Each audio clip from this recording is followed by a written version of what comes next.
और चीन के सिचुआन प्रांत में भूकंप ने मचाई भारी तबाही। करीब 50 लोगों की मौत हुई है, सैकड़ों घर तबाह हुए हैं। ब्रिटेन की नवनिर्वाचित प्रधानमंत्री लिज ट्रस आज लेंगी शपथ। लिज ने टैक्स कम करने के जरूरी उपाय करने का भरोसा दिया है।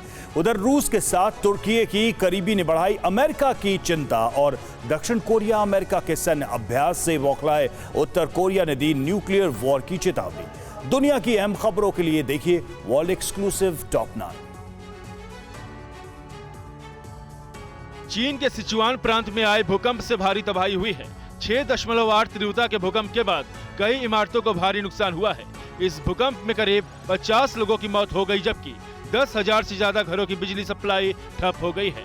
भूकंप आने के बाद शहर में अफरा तफरी का माहौल हो गया है। लोग अपने अपने घरों से निकलकर बाहर सड़कों पर आ गए। भूकंप से हुई तबाही के बाद राहत और बचाव का काम लगातार जारी है। ब्रिटेन की नवनिर्वाचित प्रधानमंत्री लिज ट्रस आज शपथ लेंगी।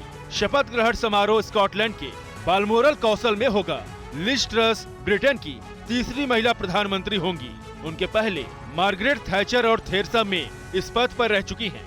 लिज मार्गरेट थैचर को अपना आदर्श मानती हैं। चुनाव में लिज ने भारतीय मूल के ऋषि सुनक को करीब 21,000 मतों से हराया है।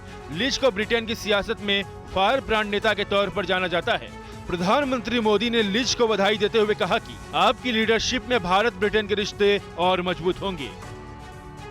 कंजर्वेटिव पार्टी के सिद्धांतों को आगे बढ़ाने का संकल्प दोहराया है। लीज ने टैक्स कम करने के जरूरी उपाय के लिए पार्टी से मदद लेकर लोगों की उम्मीदों पर खरा उतरने का दावा किया है। लिज ट्रस ने चुनाव अभियान के दौरान भारत के पड़ोसी चीन पर भी जमकर निशाना साधा था। उन्होंने कहा था कि चीन के साथ विवादित मुद्दों पर ब्रिटेन हमेशा भारत के साथ होगा। उन्होंने भारत के साथ सैन्य सहयोग बढ़ाने की नीतियों का भी समर्थन किया था।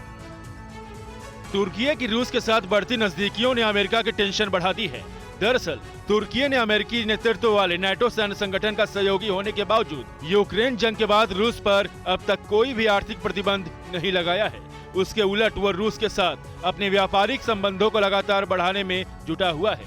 इस दोस्ती को आगे बढ़ाते हुए रूस ने तुर्की को उसके पहले परमाणु संयंत्र में आर्थिक मदद देने का ऐलान किया है। रूस ने यूरोप को गैस सप्लाई करने वाली नॉर्ड स्ट्रीम 1 पाइपलाइन को बंद करके यूरोपीय देशों के लिए बड़ी मुश्किल खड़ी कर दी है। सोमवार को यूरोपीय गैस की कीमतों में भारी उछाल देखने को मिला। स्टॉक मार्केट में अभी भी बड़ी गिरावट दर्ज की गई है। रूस का ये कदम कोरोना महामारी के सदमे से उबर रही अर्थव्यवस्थाओं को बड़ी चोट दे रहा है। जंग की वजह से अपने ऊपर लगे आर्थिक प्रतिबंधों का हवाला देकर रूस यूरोपीय ऊर्जा सप्लाई को लगातार प्रभावित कर रहा है।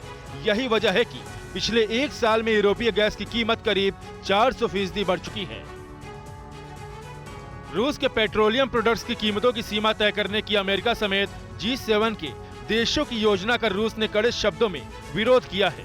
रूस ने पश्चिमी देशों को चेतावनी देते हुए कहा कि अगर उसकी तेल की कीमतों पर कैप लगाया जाएगा तो वो भी बदले वाली कार्रवाई करेगा। कुछ दिन पहले G7 के वित्त मंत्रियों के समूह ने रूसी तेल की कीमत तय करने पर सहमति जताई है। इस कदम से रूस के राजस्व पर असर पड़ेगा।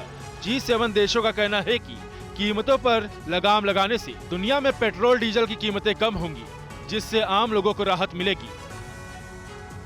दक्षिण कोरिया और अमेरिका के सैन्य अभ्यास से बौखलाए उत्तर कोरिया ने न्यूक्लियर वार की चेतावनी दी है।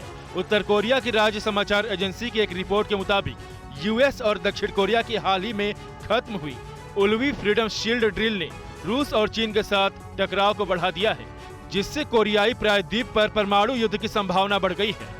इस रिपोर्ट में अमेरिका पर नॉर्थ कोरिया को टारगेट करने का आरोप लगाया गया है। अंतर्राष्ट्रीय मुद्रा कोष ने चीन पाकिस्तान इकोनॉमिक कॉरिडोर को लेकर पाकिस्तान को फिर से मुश्किल में डाल दिया है।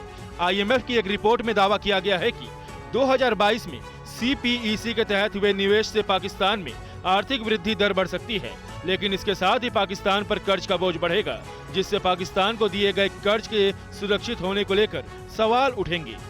IMF इससे पहले भी चीन की CPEC परियोजना को लेकर पाकिस्तान को चेतावनी दे चुका है। पाकिस्तान के उत्तरी वजीरिस्तान में विद्रोहियों ने पाकिस्तानी सेना पर बड़ा हमला किया है। इस हमले में पाकिस्तानी सेना के एक कैप्टन सहित कुल 4 सैनिकों के मारे जाने की खबर है, जबकि 5 पाकिस्तानी जवान घायल हुए हैं। ये हमला उस वक्त हुआ जब पाकिस्तानी फौज उत्तरी वजीरिस्तान जिले के गुलाम खान के शेरवांगी पाल इलाके में विद्रोहियों के खिलाफ खुफिया ऑपरेशन चला रही थी।